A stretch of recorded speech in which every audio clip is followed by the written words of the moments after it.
তুমি যদি অনুমতি দিতা তাহলে আমি তোমার দোকানের বেঞ্চে ঘুমাইতাম। তুমি যদি আমার দোকানের বেঞ্চে ঘুমাও আমার কোনো সমস্যা নাই। তা দিন বেড়ে কিছু খাইছো? তোমার চেহারা দিয়ে তো মনে হচ্ছে না কিছু খাইছো। আচ্ছা, আমার দোকানে যা আছে তুমি খাইবা?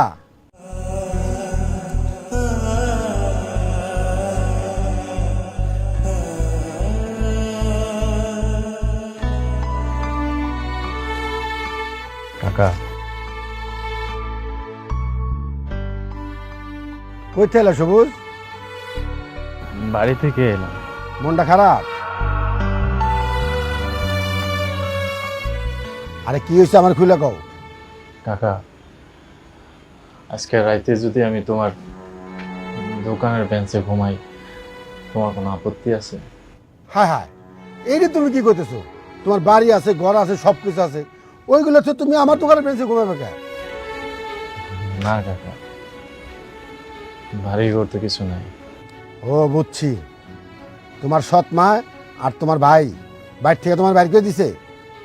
এইটা আমি আগেই জানতাম। একদিন না একদিন তোমার ওই মা আর ভাই তোমার বাইর থেকে বাইর করে দিব। থাক, বাদ দাও না কাকা। কাকা, তুমি যদি অনুমতি দিতা তাহলে আমি তোমার দোকানের বেঞ্চে ঘুমাইতাম। তুমি যদি আমার দোকানের বেঞ্চে ঘুমাও আমার কোনো সমস্যা নাই। তা দিন বেড়ে কিছু খাইছো? তোমার চেহারা দিয়ে তো মনে হচ্ছে না কিছু খাইছো। আচ্ছা, আমার দোকানে যা আছে তুমি খাইবা? না না কাকা, সমস্যা নেই, আমার কাছে তো টাকা নাই। আরে টাকা লাগবো না, আমি তোমার এমনি দিছি, তুমি খাও। না না শফিক কাকা, এমনি খাইলে তো ভিক্ষা হয়ে যাব। আমি তো ভিক্ষা নিব না। আমি কাল সকাল থেকে কুলের কাম করম বাজারে। কুলের কাম করে যে টাকা পামু আমি ওই টাকা নিজে কিনা খাম। আচ্ছা ঠিক আছে, তুমি এখন বাকি খাও, কালকে বাজারে কাম করে আমার টাকা দিয়ে দিও। শোধ হয়ে গেল গা। এই রুটি লাও, এটা লাও, আমি চা বানাইতেছি। ধরো।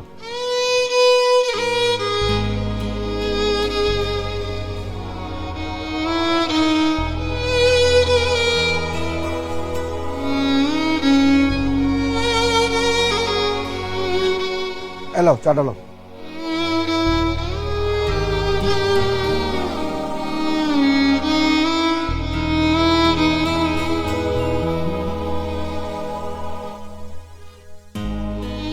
আরে কাইন্দ না, কাইন্দে কি করবা? কপালে যা আছে তাই হইব। বিসমিল্লাহ খাও।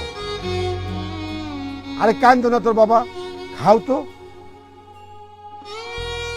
হায় রে মানুষ, ভালো মানুষের এই দুনিয়ায় দাম নাই। এত ভালো একটা পোলা সবসময় আপন মা আপন ভাই মনে করে। আজকে এই সোনার টুকরা পোলাটা রে বাইর থেকে বাইর করে দিল।